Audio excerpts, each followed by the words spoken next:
In 2018, a college student in Boston rented an apartment that had been listed online for months.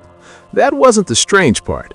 The strange part was that the previous tenant was still receiving mail there, and according to the landlord, she had moved out a year earlier.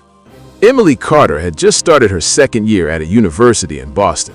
She wanted something quieter than the dorms, so she rented a small one-bedroom apartment in an older brick building near the edge of the city. The rent was unusually cheap for that area, but the landlord said it had been hard to find tenants because the apartment was too small. Emily didn't care. She just wanted a quiet place to study. The apartment itself looked normal. Clean walls, old wooden floor, a small kitchen, and a bedroom with a single window facing a narrow alley. The first few days felt completely normal, until the mail started arriving. On the fourth day, Emily checked the mailbox and found a letter addressed to someone named Laura Finch. She assumed it was from the previous tenant and left it on the kitchen counter, planning to return it later. But the next day, more letters arrived. Same name, same address, and they weren't just random letters. They were important things: bank statements, medical bills, and official-looking envelopes. Emily called the landlord and asked about it.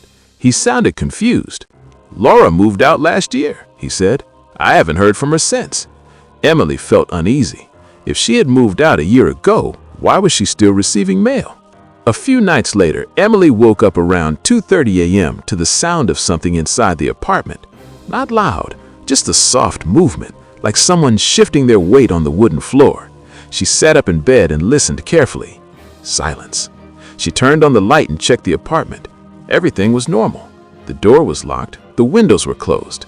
No one was there. But when she returned to the bedroom, she noticed something that made her stop. The pile of letters on the kitchen counter had been moved. They were now arranged neatly in a straight line. Emily was sure she hadn't done that. The next evening, Emily decided to look up the name Laura Finch online. At first, nothing appeared. Then she found a small news article from Boston dated the previous year. The headline read, "College student missing after last seen leaving apartment." Emily felt her stomach drop. The article included the small photo. It was the same girl from the driver's license photo that had been left inside the kitchen drawer. Emily slowly looked around the apartment. Then she realized something horrifying.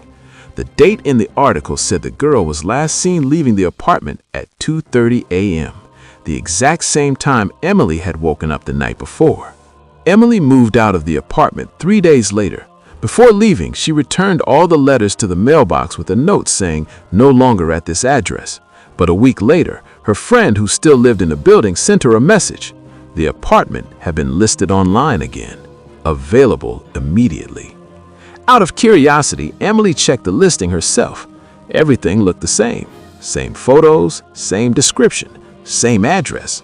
But this time, the contact name on the listing wasn't the landlord's. It was Laura Finch.